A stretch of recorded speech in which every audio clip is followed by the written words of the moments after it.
ఎప్పుడైతే మన భారతదేశంలో ఈ దేశానికి, ఈ ధర్మానికి, ఈ వైదిక విద్యకి అత్యంత సంక్లిష్టమైనటువంటి పరిస్థితి ఏర్పడిందో అటువంటి సందర్భంలో అవతరించడమే కాకుండా ఈ పీఠానికి అధిపతులై విశేషంగా ఈ వేదశాస్త్ర సంవర్ధనం కోసం విశేషంగా శ్రమించినటువంటి వారు జగద్గురు శ్రీ సచ్చిదానంద శివాభినవ నృసింహ భారతి మహాస్వామి వారు.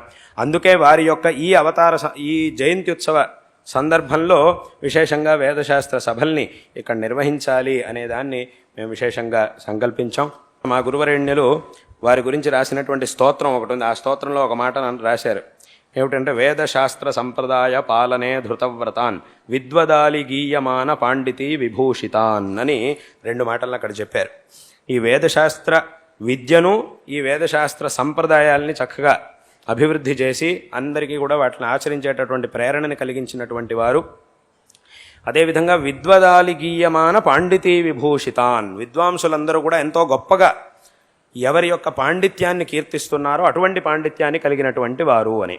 ఎలా కీర్తించారు, అప్పటి కాలంలో విద్వాంసులందరూ కూడా ఎలా కీర్తించారు అనంటే, వారు చేసినటువంటి ఆ అసాధారణమైన కార్యాలని చూసి విద్వాంసులందరూ కూడా అప్పటి కాలంలో స్వయంగా ఆదిశంకరాచార్యుల వారే మళ్ళీ వీరి రూపంలో ఇంకా విశేషంగా, అంటే ఆదిశంకర భగవత్పాదాచార్యుల వారి ఆ విభూతి విశేషాన్ని ఇంకా విశేషంగా అభివ్యక్తపరుస్తూ అవతరించినటువంటి జగద్గురువులుగా వారిని కీర్తిస్తూ వారిని అభినవ శంకరులు అనేటటువంటి నామంతో విశేషంగా వారిని కీర్తించారు.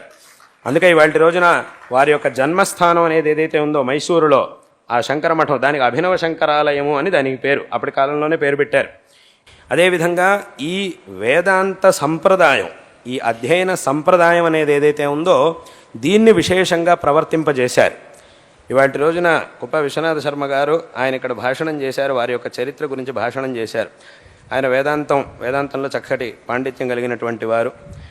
ఆయన వేదాంతాన్ని ఎవరి దగ్గర అధ్యయనం చేశారు అని అంటే మణిద్రావిడ శాస్త్రి గారి దగ్గర అధ్యయనం చేశారు. మణిద్రావిడ శాస్త్రి గారి గురించి, ఆయన యొక్క పాండిత్యం గురించి పండిత లోకంలో ప్రత్యేకంగా చెప్పాల్సినటువంటి అవసరం లేదు, అందరికీ పరిచితమే. మణిద్రావిడ శాస్త్రి గారు అయితే ఆయన ఇవాళ రోజున ఇక్కడికి రాలేకపోయారు. కాబట్టి ఆయన ఎక్కడ అధ్యయనం చేశారు వేదాంతాన్ని అనంటే ప్రాంత్యంగరి సుబ్రహ్మణ్య శాస్త్రి గారి దగ్గర అధ్యయనం చేశారు. ప్రాంత్యంగరి సుబ్రహ్మణ్య శాస్త్రి గారు ఎవరి దగ్గర అధ్యయనం చేశారు అనంటే నవీనం వెంకటేశ్వర శాస్త్రి గారి దగ్గర అధ్యయనం చేశారు. నవీనం వెంకటేశ్వర శాస్త్రి గారు ఎవరి దగ్గర అధ్యయనం చేశారు వేదాంతాన్ని అనంటే విరూపాక్ష శాస్త్రి గారి దగ్గర, హానగల్ విరూపాక్ష శాస్త్రి గారి దగ్గర చదివారు. హానగల్ విరూపాక్ష శాస్త్రి గారు అంటే ఆయన పెద్ద తర్కం వేదాంతం అన్నింటిలోనూ మహాపండితులు.